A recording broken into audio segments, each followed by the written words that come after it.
మరి ఇవ్వబడిన సాక్ష్యం ఆధారం చేసుకొని ఒక మాట చదువుకుందాము. సంఖ్యాకాండం 6వ అధ్యాయము 24వ వచనం.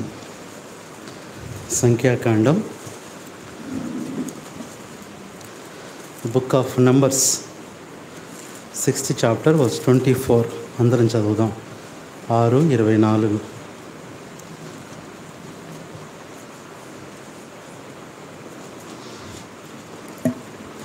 సంఖ్యాకాండము 6వ అధ్యాయము 24వ వచనం.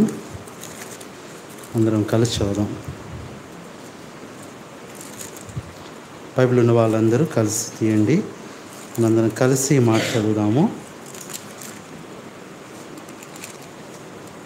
6:24 చదువుదాం. అందరం చదువుదాం. యెహోవా నిన్ను ఆశీర్వదించి నిన్ను కాపాడునుగాక. యెహోవా నిన్ను ఆశీర్వదించి నిన్ను కాపాడునుగాక. ప్రార్థన చేసుకుందాం. పరిశుద్ధుడైన తండ్రి,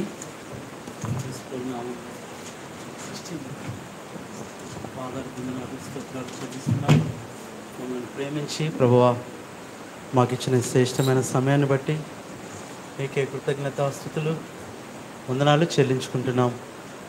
ఇంతవరకు మీ దాసుని ప్రభావ నిలబెట్టుకొని మరి ఇచ్చిన అమూల్యమైన సాక్ష్యాన్ని బట్టి వందనాలు చెల్లిస్తున్నాం. అవును ప్రభువా, నువ్వెంతగా కాపాడావో, ఎంతగా భద్రపరిచావో మీ దాసుని మరి ప్రభావ వివరిస్తూ వచ్చినప్పుడు మేమందరం కూడా ఎంతో సంతోషంతో వింటూ వచ్చాం. ప్రభువా, నిజంగా ఇంత గొప్ప దేవుడు, మమ్మల్ని కాపాడే దేవుడు, కరుణించే దేవుడు ప్రభువా. అందుకొరకే నీకు వందనాలు చెల్లిస్తున్నాం. ఈ సమయంలో నీ వాక్యం ద్వారా కూడా మాతో మాట్లాడి మీ స్వరాన్ని మాకు వినిపించమని ఘనత, మహిమ, ప్రభావాలు మీకే ఆరోపించుకుంటూ కృతజ్ఞతాస్తుతులు, స్తోత్రాలు మీకే చెల్లించుకుంటూ మీ స్వరాన్ని వినిపించి మాతో మాట్లాడి ఘనత, మహిమ, ప్రభావాలు మీరే పొందుకోమని మా ప్రభువైన అయిన యేసుక్రీస్తు నామంలో కృతజ్ఞతాస్తుతులతో ప్రార్థిస్తున్నాము తండ్రి. ఆమేన్.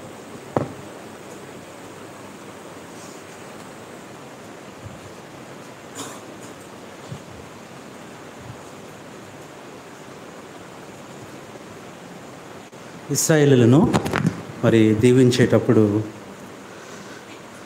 దేవుడు మోషేకి చెప్పిన ఒక మాట, ఆశీర్వాదాల్లో ఒక భాగం ఏంటంటే కాపాడటం. మనం కాపాడబడటం కూడా దేవుని ఆశీర్వాదమే. అందుకని ఇశ్రాయేలీయులను మీరు ఇలాగూ దీవించండి. చదవండి ఇప్పుడు మళ్ళీ ఆ వచనం చదవండి. పై వచనం కూడా చదవండి. ఇశ్రాయేలీయులను ఇలాగూ దీవింపవలెను అని చెప్తే ఏమంటున్నాడు? యెహోవా నిన్ను ఆశీర్వదించి నిన్ను. ఈరోజున మరి దేవుని యొక్క ఆశీర్వాదంలో ఒక భాగమే కాపుదల, భద్రత. ఈరోజు సజీవంగా మనం ఉన్నామంటే ఇది ఎవరిచ్చింది చెప్పండి? దేవుని కాపుదల. అది కూడా ఆశీర్వాదమే. మేము మొన్న భద్రాచలం వెళ్తున్నప్పుడు భయంకరమైన యాక్సిడెంట్ మా ముందు జరిగింది. చాలా భయంకరమైన యాక్సిడెంట్ చూసి మేము ఆశ్చర్యపోయాం. దాదాపు అక్కడ ఒక అరగంట 40 నిమిషాలు ఉన్నాం మేము అక్కడ. అలాంటి యాక్సిడెంట్ అది. మాకు అనిపించింది మా ముందు ఏనా స్టీఫెన్ అన్న అయితే ఇంకా తేరుకోలా. చాలా భయంకరమైన యాక్సిడెంట్, చాలా మేజర్ యాక్సిడెంట్. 2 అక్కడికక్కడే చనిపోయారు. అన్నీ కూడా ఆ వాహనాలు చిన్న చిన్న ముక్కలు అయిపోయినాయి. ఇట్లా ఒక్కొక్క స్పేర్ పార్ట్స్ తీసేస్తే ఎలా ఉంటుందో అట్లా అయిపోయాయి. మాకు అనిపించింది ప్రభా, ఎన్నోసార్లు మేము ఈ రోడ్లో వెళ్ళాం, మమ్మల్ని ఎంతో నువ్వు కాపాడుతున్నావు. మాకు ముందు వెళ్ళిన వాహనమే యాక్సిడెంట్ అయింది. కానీ దేవుడు ఎంత గొప్పవాడు. కాబట్టి దేవుని కాపుదల అదొక ఆశీర్వాదం. అందుకని అంటాడు కదా, వారు ఎన్నటికీ ఇందాక అన్న చెప్పాడు మరి ఎన్నో ప్రమాదాలు, ఎన్నో మరి డ్యూటీలో వచ్చిన ప్రమాదాలు, పరిస్థితులు, అంతేకాదు మరి అనారోగ్య సమస్యలు దేవుడు ఏం చేశాడు? కాపాడాడు. అందుకని ఒక మాట చదవండి. ఆ మాట ఎంత బాగుంటుందంటే చూడండి, దయచేసి దేవుని వాక్యంలోంచి ఒక మాట చదవండి. కీర్తన 31. అంతకంటే ముందు 1 సమూయేలు గ్రంథం చూడండి, ఒక మాట ఉంటుంది. 1 సమూయేలు గ్రంథం 2వ అధ్యాయం 9వ వచనం.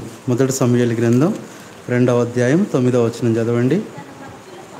తన భక్తుల పాదములు తొట్టిల్లకుండా, ఎంత బాగుందండి. ఆయన వారిని ఏం చేస్తాడు?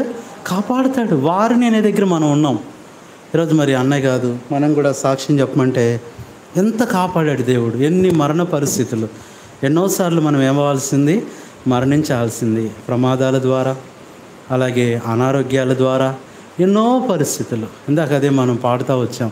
ఆయన స్థిరపరిచి మనల్ని ఏం చేశాడంట? కాపాడాడు. ఆయన నమ్మకమైన దేవుడు, నమ్మకమైన ప్రభు. అందుకని ఇక్కడ దేవుడు ఎందులో కాపాడుతాడో మనకు తెలుసు. శ్రమల్లో కాపాడుతాడు, రాబో శోధన కాలంలో కాపాడుతాడు, సమస్యల్లో కాపాడుతాడు, ప్రయాణాల్లో కాపాడుతాడు, ఇబ్బందుల్లో కాపాడుతాడు, అనారోగ్యంలో, అన్ని విషయాల్లో కాపాడుతాడు. అయితే ఎవరిని కాపాడుతాడు? ఎందుకు మనం కాపాడబడుతున్నామంటే చూడండి, ఎవరినంటే వారిని కాపాడుతాడా? ఎవరిని కాపాడుతాడు? యెహోవా యందు భయభక్తులు గల వారి చుట్టూ ఆయన దూతలుండి వారిని ఏం చేస్తాయి? కాపాడుతాయి, రక్షిస్తారు. కాబట్టి ఎవరిని కాపాడుతాడు? ఈరోజు దేవుని యొక్క కాపుదల్లోకి రావాలంటే, if you under the safety of God, ఆయన కాపుదల్లోకి రావాలంటే ఏ అనుభవాల్లో ఉండాలి? ఎవరిని కాపాడుతాడు? చూడండి, ఆయన ఎవరిని కాపాడుతాడంటే మొట్టమొదట కీర్తన 31:23, సామ్ 31:23 చదవండి. ఎవరిని కాపాడుతాడు? యెహోవా భక్తులారా, మీరందరూ ఆయనను విశ్వాసులను కాపాడును. చాలు. ఎవరిని కాపాడుతాడు? ఈరోజు ప్రభువు నిన్ను కాపాడాలంటే నువ్వు విశ్వాసపు అనుభవంలోకి రావాలి. ఇంకా అవిశ్వాసిగా ఉంటూ, అవిశ్వాసిగా జీవిస్తూ, అవిశ్వాసిగా నువ్వు నడుచుకుంటుంటే నువ్వు కాపాడబడవు. 2 తమ్ముళ్ళు బయలుదేరారు. ఆ తల్లి నా దగ్గరికి వచ్చింది. ఆక పేరు నిర్మల, సహోదరి, విజయవాడలో ఉంటారు, ప్రకాష్ నగర్, శాంతినగర్లో. వచ్చి, అన్న మరి నువ్వు ఇంటికి వచ్చి ప్రార్థన చేయాలి, ఇంటికి వచ్చి ప్రార్థన చేయాలి చాలా నుంచి చెప్తుంది. ఆనంద్ దొరకట్లేదు, నువ్వు ఇంటికి వచ్చి ప్రార్థన చేయంటే నేను కొంచెం బిజీగా ఉన్నాను. అప్పుడు సరే వస్తాను లేక అంటే, అప్పుడు ఏమన్నా లోపు నేను వస్తానులే అంటే సరే అని చెప్పని యూత్ మీటింగ్ అయిపోయింది. ఫోన్ చేస్తే, అన్న ఇప్పుడే బయటికి వెళ్ళాడన్న, వాళ్ళ ఫ్రెండ్ వస్తే బయటికి వెళ్ళాడు, రాగానే ఫోన్ చేస్తానంది. ఎవరు బయటికి వెళ్ళారు? ఆనంద్, ఆ బాబు వాళ్ళ అబ్బాయి బయటికి వెళ్ళాడు. సరే ఇంకా ఫోన్ చేయలేదు. ఇంకా ఫోన్ చేస్తాను చెప్పి చూసి అనుకునేసరికి ఇంకా టైం అవుతుంది. 6:30కి 7ంటికి గాస్పెల్ మీటింగ్, 6:30కి ఫోన్ చేసి ఏడుస్తుంది. ఏంటక్క ఏడుస్తున్నావు? వస్తాను లేక ఇంటికంటే, అలా కాదన్నా, ఇంకా రావాల్సిన అవసరం లేదు. ఆశ్చర్యం వేసింది. రావాల్సిన అవసరం లేదన్న, ఇప్పుడు రావద్దన్న. ఎందుకక్క అంటే, ఇప్పుడే ఫోన్ వచ్చిందన్న. గన్నవరం వెళ్ళి వస్తున్నారంట ఫ్రెండ్స్ ఇద్దరు. ఖచ్చితంగా చిన్న ఉటుపల్లి, పెద్ద ఉటుపల్లి దగ్గరికి వచ్చేసరికి స్పీడ్గా వెళ్తూ ముందున్న వాహనాన్ని గుద్దేశారు. అక్కడికక్కడే ఖచ్చితంగా పిన్నెమలేని హాస్పిటల్ ఎదురుగుండానే అక్కడ రోడ్డు మీద పడిపోయి చనిపోయారు వాళ్ళు. ఆనంద్ చనిపోయాడన్న అంటే నిజంగా నాకు ఎంత బాధ కలిగిందంటే, వారం రోజుల నుంచి చెప్తుంది, ఒకసారి వచ్చి ఆనంద్తో మాట్లాడన్నా, ఆనంద్కి నువ్వు చెప్తే వింటాడన్నా, వాడు ఫ్రెండ్స్తో తిరుగుతున్నాడన్నా అని చాలా మరి బాధతో చెప్పింది. అయ్యో వెళ్ళలేకపోయానే. ఆ మరుసటి రోజు మేము బ్రదర్స్ అందరం వెళ్ళాం. పాపం సరే ఇన్ని అవయవాలు లేవు, అంతా పోస్ట్ మార్టం చేశారు. చూసినప్పుడు చాలా పశ్చాత్తాపడ్డా. అప్పుడు నాకు అనిపించింది, the body is speaking to us silently. అన్న నువ్వు వచ్చి సువార్త చెప్తే బాగుండేది కదా, నువ్వు వచ్చి వాక్యం చెప్తే బాగుండేది కదా, అసలు నువ్వు వస్తే నేను వెళ్ళేవాడిని కాదేమో కదా అని మాట్లాడుతున్నట్లు అనిపించి చాలా దుఃఖపడ్డాం. కాబట్టి ఈ దినాన ఎవరిని కాపాడుతాడంటే, నువ్వు అవిశ్వాసిగా రక్షణ పొందకుండా, మారుమనసు పొందకుండా, తల్లిదండ్రుల మాట వినకుండా, దేవుని దగ్గరికి రాకుండా నువ్వు బయటికి వెళ్తున్నావంటే జాగ్రత్త, నీకు కాపుదల లేదు. There is no safety. అందుకని ఎలక్ట్రికల్ వాళ్ళు కూడా సంవత్సరంలో ఒకరోజు చేస్తారు. ఏ డే అంటే అది సేఫ్టీ డే. ఇందాక నిత్యానందం గారి పేరు చెప్పారు కదా. నిత్యానందం గారు ఎవరో కాదు, ప్రభుదాస్ అన్న బెస్ట్ ఫ్రెండ్. మేము అప్పుడప్పుడు ఆ ఇంటికి వెళ్తాం విజిటింగ్కి. కాబట్టి ఎలక్ట్రికల్ వాళ్ళు ద సేఫ్టీ డే అని చేస్తారు, కానీ ఏం లేదు, సేఫ్టీ లేదు. చాలా బాధ అనిపించిందండి. యవనస్తుడు అలా వెళ్ళాడు, తిరిగి రాలేదు. పిల్లారా జాగ్రత్త, ఇంకా యవన బిడ్డలారా, రక్షణ లేకుండా, మారు మనసు లేకుండా, అవిశ్వాసులుగా జీవిస్తూ మందిరానికి వచ్చినంత మాత్రాన, ఏదో వాక్యం విని పరిచర్య చేసి వెళ్ళినంత మాత్రాన మీరు తప్పించుకుంటారనుకోవద్దు, కాపాడబడతారనుకోవద్దు. రక్షణ, విశ్వాసం చాలా అవసరం. విశ్వాసులను కాపాడుతాడు. ఎంత బాగుందండి. God protects the believers. గర్వించే వారికి ఆయన గొప్ప ప్రతీకారం చేస్తాడు. ఇది మొట్టమొదటిది. రెండవది, ఎవరిని కాపాడుతాడు? ఈ ఆశీర్వాదం ఎవరికి అంటే, రెండవది చూడండి, సామెతల గ్రంథం 34వ అధ్యాయం 19-20 వచనాలు. సామెతల గ్రంథం 34 కీర్తన 34 19-20 వచనాలు. నీతిమంతునికి కలుగు ఆపదలు అనేకములు, వాటన్నిటిలో నుండి యెహోవాని విడిపించును, వాని ఎముకలన్నిటినీ. ఎంత బాగుందండి. నీతిమంతులను కాపాడుతాడు. ఇంకా పాపిగానే నువ్వు జీవిస్తూ, పాపంలో నడుచుకుంటూ, పాపంలో ఆనందిస్తూ, పాపంలో సంతోషిస్తూ ఉంటే నువ్వు కాపాడబడవు. నిజంగా దేవుడు నిజంగా మనల్ని ఎంతగా కాపాడాడు. ఉచితంగా మనల్ని ఏం చేశాడు? ఆయన కృపచేత నీతిమంతులుగా తీర్చాడు. పాపం క్షమించాడు. ఆయన రక్తంలో మనల్ని కడిగాడు, నీతిమంతులుగా చేశాడు. కాబట్టి మనం కాపాడబడుతున్నాం. ఎన్నోసార్లు నేను కూడా గమనిస్తే ఎన్నో ప్రమాదాలు. ఒకసారి నాకు కాళేశ్వరరావు మార్కెట్ దగ్గర కూడా నేను నడుచుకుంటూ వస్తున్నా. అప్పుడు బస్సు అందలేదు. కాలేజీ నుంచి డైరెక్ట్గా ఎస్ఆర్ఆర్ కాలేజీ నుంచి అక్కడికి వెళ్ళిపోయా. మా ఇంటికి బస్సు అక్కడ రావట్లేదని చెప్పని మార్కెట్కి వెళ్ళిపోయా. అక్కడి నుంచి అయితే ఉంటాయి సింగనగర్ బస్సులు. సరే మార్కెట్లో దిగి నడుచుకుంటూ వస్తున్నా. సైలెంట్గా వస్తుంది బస్సు. 112 మరి 212 నాకు గుర్తులేదు. చాలా స్పీడ్గా వస్తుంది. ఇలా చూశాను అంతేనండి. ఇట్లా వెళ్ళిపోయింది, ఇలా వెళ్ళిపోయింది. నాకు ఇప్పటికీ చాలా అసలు అంటారుగా ఏ వాస వెంట్రుక నేను అనిపించింది. నాకు కొంచెం నేను ఇలా వెళ్ళిపోయింది. ఇలా ముఖం తిప్పినా నాకు యాక్సిడెంట్ అయ్యేది. అనుకో ప్రభు, ఎంత కాపాడుతావు ప్రభు, నువ్వెంత గొప్ప దేవుడు. ఎన్నోసార్లు అలా, ఎన్నో ప్రమాదాలు. ఈరోజున ఎవరినైనా కాపాడుతాడంటే నీతిమంతులను కాపాడుతాడు. ఈరోజు ఇంకా పాపంలో జీవిస్తుంటే, నీతిమంతులుగా తీర్చబడకపోతే, బాప్తిస్మము, రక్షణ, మారు మనసు ఆలస్యం చేస్తుంటే చాలా డేంజర్. మీ చదువుల కన్నా, మీ ఉద్యోగం కన్నా, మీ భవిష్యత్తు కన్నా, మీ వివాహాల కన్నా ముఖ్యంగా కావాల్సింది రక్షణ, మారు మనసు. This is mandatory. After this all things, దీని తర్వాత ఏదైనా. తల్లిదండ్రులు కూడా ఎందుకో కానీ ఈ విషయాల్లో పెద్ద పట్టించుకోరు. పిల్లోడు బాగా చదవాలన్నా, వాడు మంచి ర్యాంక్ రావాలని, మీరు కాదులే చెప్తున్నా, మంచిదే, మంచి ఆలోచనే. బాగా ర్యాంక్ రావాలన్నా, చక్కగా వాడు సీట్ రావాలన్నా, చదువుకోవాలన్నా, మంచి ఉద్యోగం రావాలన్నా, మంచి పెళ్లి చేయాలన్నా, మంచి భార్య రావాలన్నా, మంచి పిల్లలు రావాలన్నా, వాడికి రక్షణ వద్దు, మారు మనసు వద్దు, పాపక్షమాపణ వద్దు. ముందు ఏంటి చెప్పండి? వాళ్ళు తల్లిదండ్రులు దేనికోసం ప్రార్థన చేయాలంటే, వాడు చదువుకోకపోయినా పర్వాలా, రక్షణ పొందితే చాలు, అదే గొప్ప డిగ్రీ. వాడికి ఉద్యోగం రాకపోయినా పర్వాలా, వాడు మారు మనసు పొందితే చాలు, అదే గొప్ప ఉద్యోగం. దాని గురించి తల్లిదండ్రులు శ్రద్ధ తీసుకోరు, పిల్లలు కూడా శ్రద్ధ తీసుకోరు. కాబట్టి if God wanted to protect us, ఆయన మనల్ని కాపాడాలి అని కోరితే మనం ఏం చేయాలి? నీతిమంతులుగా మార్చబడాలి. అటు విశ్వాసులను కాపాడుతాడు. రెండవది, నీతిమంతులను కాపాడుతాడు. మూడవ మాట మనం చూస్తే ఎవరిని కాపాడుతాడు? 97వ కీర్తన 10వ వచనం. Sam number 97 verse 10. 97:10 చదవండి. యెహోవాను ప్రేమించు వారులారా, చెడుతనమును అసహించుకొనుడి, తన భక్తుల ప్రాణమును. అది ఎవరిని కాపాడుతాడు? మూడోది అంటే భక్తులను కాపాడుతాడు. ఎవరు భక్తులు? భక్తులంటే ఎవరు భక్తులంటే లోకాన్ని విడిచిపెట్టి, పాపాన్ని విడిచిపెట్టి, దేవుని కొరకు నమ్మకంగా జీవిస్తూ, మందిరానికి వస్తూ, ప్రార్థన చేసుకుంటూ, బైబిల్ చదువుకుంటూ, దేవుని భయం కలిగి పరిశుద్ధతను కాపాడుకుంటూ జీవిస్తారే వాళ్ళు భక్తులు. వారిని కాపాడుతాడు. చదవండి.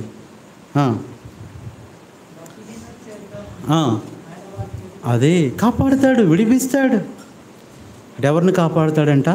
భక్తులను కాపాడుతాడు. నువ్వు భక్తిపరుడిగా ఉండాలి. ప్రార్థన పక్కన పెట్టి, వాక్యం పక్కన పెట్టి, మందిరం పక్కన పెట్టేసి, పనులు, చదువులు, ఉద్యోగాలు ఇవన్నీ కాదండి. యవనస్తులకు అదే చెప్తా, నీ చదువుకోవాలి, దేవుని పని చేయాలి, ఇంట్లో పని కూడా చేసుకోవాలి, ఖచ్చితంగా చేసుకోవాలి. దేవుని పని చేయాలి, చదువుకోవాలి, ఇవన్నీ అవసరం. కొంతమంది మందిరంలో పని చేస్తే ఇంట్లో పని చేయరు. కాలేజీకి వెళ్తే మందిరానికి రారు, మందిరానికి వస్తే కాలేజీకి వెళ్ళరు. అలా కాదు, అన్నీ కూడా సైమల్టేనియస్గా జరుగుతూ ఉండాలి. కాలేజీకి వెళ్ళిపోవాలి, బాగా చదువుకోవాలి, మందిరానికి వచ్చేయాలి, అప్పగించిన పనులు చేయాలి, ఇంటికి వెళ్ళాలి, ఇంట్లో ఏ పనులు ఉన్నాయో అవి కూడా చేయాలి. మన బాధ్యతలు మనం నెరవేర్చాలి. కాబట్టి అందుకని అంటాడు 37వ కీర్తన 28 కూడా చదవండి. 37:28. ఏలయనగా న్యాయమును ప్రేమించువాడు దాని భక్తులను విడువడు. వారెన్నటన్నిటికీ, ఈ మాట నాకు ఎంత ఇష్టం, అండర్లైన్ చేసుకో, ఎన్నటన్నిటికీ కాపాడతాడు. ఈరోజే కాదు, రేపైనా, రాబో శోధన కాలంలో, వచ్చే ఇబ్బందుల్లో, ఉగ్రతలో, తెగుళ్ళలో, ప్రతి పరిస్థితిలో ఏంటంట, it's a continuous. He protects his people continuously. ఎన్నటన్నిటికీ, ఎంత బాగుంది అన్నమాట, ఎన్నటన్నిటికీ కాపాడబడతారు. ఈరోజు దేవుని కాపుదలే అండి. ఎంతమంది మనతో పాటు ఉన్న వాళ్ళు ఈ లోకం నుంచి వెళ్ళిపోయారు. మేము వెళ్తున్నప్పుడు డేవిడ్ ఉన్నాడా, డేవిడ్ చెప్తున్నాడు, అన్న ఇక్కడే మా ఫ్రెండు, మీ ఫ్రెండేనా, మా ఫ్రెండు భయంకరంగా చనిపోయాడని ఒక ప్లేస్ చూపిస్తున్నాడు మాకు. ఇక్కడేనన్నా మా ఫ్రెండ్ చనిపోయాడన్నా అని చెప్పినప్పుడు, అవును ప్రభువా, మమ్మల్ని ఎంత కాపాడుతున్నావు. మన స్నేహితులు, మన బంధువులు, మన పొరుగువారు ఎంతమంది నష్టపోతున్నారు. మేము కూడా చెప్పాను, ఒకసారి కృష్ణానదికి వెళ్ళినప్పుడు నేను తప్పించబడ్డా. మా ఫ్రెండ్ ఒకడు వెళ్ళాడు, నరసింహమూర్తి అని, వై నరసింహమూర్తి. వాడు పాపము ఆ తర్వాత వారంలో వెళ్ళాడు కృష్ణానదిలో మునిగిపోయి చనిపోయాడు. ఇప్పుడు 10th ఎగ్జామ్స్ రాసాం, రిజల్ట్ కూడా రాలా, వాడు చనిపోయాడు పాపం. చాలా బాధ అనిపించింది. దేవా, మమ్మల్ని కాపాడుతున్నావు. ఈరోజు ఇంకా నువ్వు భక్తిహీనుడిగా ఉన్నావేమో. దేవుని భయం లేదు, వాక్య భయం లేదు, మందిరం అంటే భయం లేదు. చూడండి, యూత్ మీటింగ్ అనగానే యవ్వనస్తులు ఎంతో ఉండాలి. ఒక స్పెషల్ క్లాస్ కన్నా ఎక్కువ, ఒక స్పెషల్ సబ్జెక్ట్ కన్నా ఎక్కువ భయము, ఆశ, కోరిక, తీవ్రత ఉండాలి మీకు. ప్రభా, నీ సన్నిధిలో నేను ఉండాలి. యవ్వనస్తులు అర్ధగంట ముందు మందిరానికి వచ్చేయాలి, ప్రార్థన చేసుకోవాలి, వాక్యం చదువుకోవాలి, ప్రిపేర్ అవ్వాలి. ప్రభా, ఈరోజు నాతో మాట్లాడు అని. భక్తిహీనులుగా ఇంక ఉండకూడదు, భక్తి కలిగి ఉండాలి. ఎన్నోది ఇది చెప్పండి. విశ్వాసులను కాపాడుతాడు, నీతిమంతులను కాపాడుతాడు, భక్తులను కాపాడుతాడు. 4వది ఎవరిని కాపాడుతాడంటే ఆయన, చదవండి 145వ కీర్తన 20వ వచనం చదవండి. 145:20. అది తన్ను ప్రేమించే వారిని కాపాడుతాడు. నువ్వు దేవుణ్ణి ప్రేమిస్తే కాపాడబడతావు, మనుషుల్ని ప్రేమిస్తే నువ్వు చచ్చిపోతావు, నువ్వు ప్రేమించినోడు కూడా చచ్చిపోతాడు, ఇద్దరు అయిపోతారు. నువ్వు మనుషుల్ని కాదు ప్రేమించేది, ఎవరిని? దేవుణ్ణి ప్రేమించు. దేవుణ్ణి తప్ప ఎవరిని ప్రేమించవద్దు. యవ్వనస్తులు ఏం చేయాలో తెలుసా? మొట్టమొదటి నువ్వు దేవుణ్ణి ప్రేమించాలి, తర్వాత తల్లిదండ్రులను ప్రేమించాలి, ఆ తర్వాత నీకు పెళ్ళయ్యేదాకా ఇంకెవరిని ప్రేమించకూడదు. పెళ్ళైతే అప్పుడు భార్యని ప్రేమించాలి, లేదా భర్తను ప్రేమించాలి. ఈలోపు స్నేహితులని, బాయ్ ఫ్రెండ్స్ అని, గర్ల్ ఫ్రెండ్స్ అండి, ఇట్లాంటివన్నీ ప్రేమించావా, నీ పని అయిపోయినట్టే. ఎవరిని ప్రేమిస్తాడంటే, ఎవరిని కాపాడుతాడంటే, తనను ప్రేమించు వారందరినీ నన్ను ప్రేమించాలి. నువ్వు పూర్ణ హృదయముతో, పూర్ణ మనసుతో, పూర్ణ ఆత్మతో, పూర్ణ బలముతో, పూర్ణ వివేకముతో, పూర్ణ శక్తితో ఏం చేయాలి? ఆయన్ని ప్రేమించాలి. ఆయన వాక్యాన్ని, ఆయన యొక్క మందిరాన్ని నువ్వు ప్రేమించాలి. అప్పుడు నువ్వేం చేయబడతావు? లోకాన్ని ప్రేమిస్తే చెప్పండి, ఎవడైనాను లోకమును ప్రేమించిన ఎడల తండ్రి ప్రేమ వానిలో ఉండదు. లోకమునైనను దాని ఆశలనైనా మీరు ప్రేమించొద్దు. లోకమును దాని ఆశలు గతించిపోవచ్చునువు, కానీ దేవుని చిత్తము చొప్పున చేయవాడు నిరంతరము దేవుని ప్రేమించు, నేను నిన్ను కాపాడుతాడు. ఇదన్నది 4. 5వ చూస్తే ఆయన ఎవరిని కాపాడుతాడంటే చూడండి, ఒక మాట చదవండి. మొదటి దశలోనికి రాసిన పత్రిక 5వ అధ్యాయము 23వ వచనం.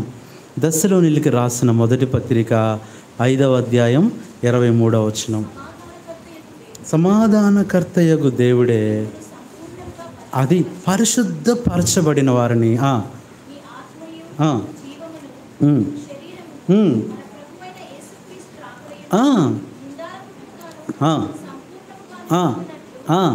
అది పరిశుద్ధులను కాపాడుతాడు. పరిశుద్ధ జీవితం ఉందా? మాటల్లో పరిశుద్ధత, ప్రవర్తనలో పరిశుద్ధత, చూపులో పరిశుద్ధత, ఆలోచనలో పరిశుద్ధత, ఫోన్లో పరిశుద్ధత, everything and every gadget you have to maintain holiness. పరిశుద్ధత కలిగి ఉంటే నేను చేస్తాడు, నిన్ను పరిశుద్ధుల్ని కాపాడుతాడు ఆయన. పరిశుద్ధులను, పాపం చేసేవాళ్ళు కాపాడబడరు. ఆ పాపమే వాళ్ళని మరణానికి అప్పగిస్తుంది. అపవిత్రత అనేది అది వారిని మరణానికి అప్పగిస్తుంది పాపంలో.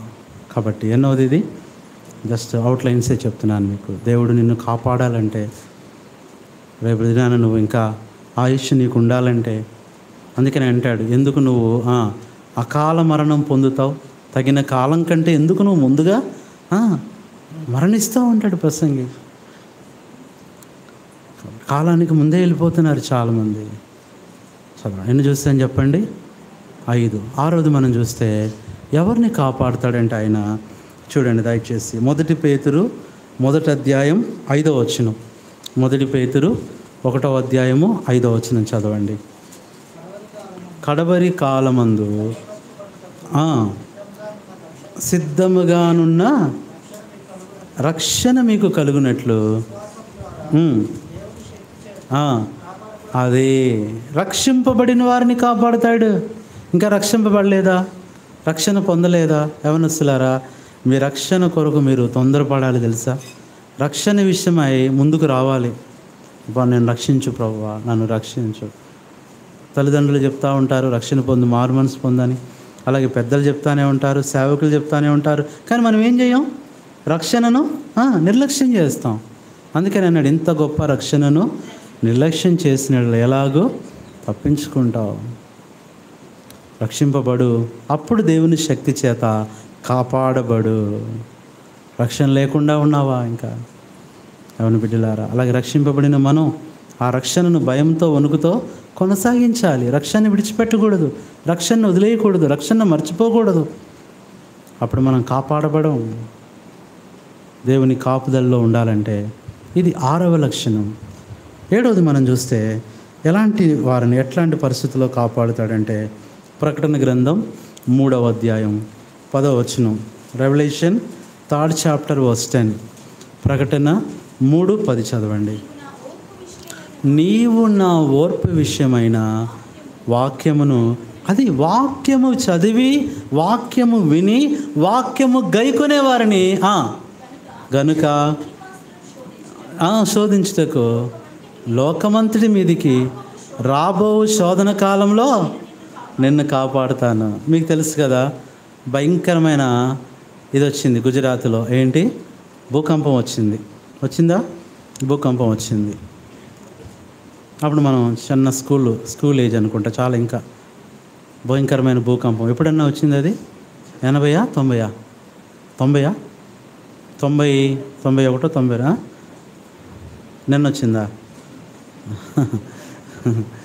ఆ భూకంపం వచ్చినప్పుడు కొంతమంది మన సిస్టర్స్, మన విజయవాడ నుంచి కొంతమంది సిస్టర్స్ కూడా ఓఎం టీంలో ఒక అన్న ఉండేవాడు మాకు, విశ్వాసం అని, వాళ్ళ చెల్లి జ్యోతి, ఆమె కూడా ఓఎం టీం. వాళ్ళు గుజరాత్లో ఉన్నారు.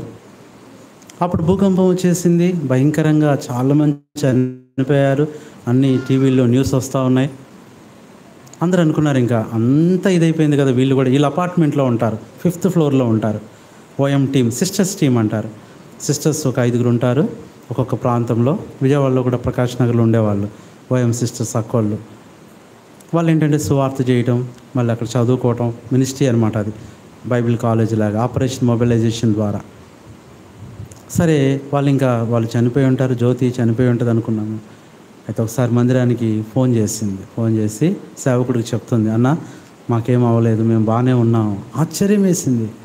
తన సాక్ష్యం చెప్తుంది, మా చుట్టుపక్కల అన్ని బిల్డింగ్స్ కూలిపోయినాయి కానీ మా అపార్ట్మెంట్ని ఏం చేశాడు దేవుడు.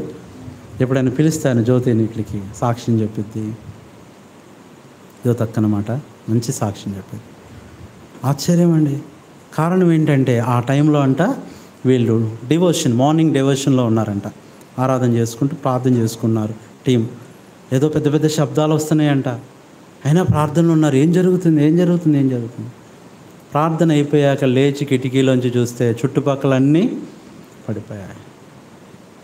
దేవుడు కాపాడాడు అన్న. దేవుడు మమ్మల్ని సాక్ష్యం చెప్పింది వచ్చి మందిరానికి వచ్చి, దేవుడు ఆ రోజు మమ్మల్ని కాపాడాడు. అన్ని బిల్డింగ్స్ పడిపోయినాయి, అందరూ చనిపోయారు. కొంతమంది ఇంకా అన్నీ కోల్పోయి అడుక్కుంటున్నారంట.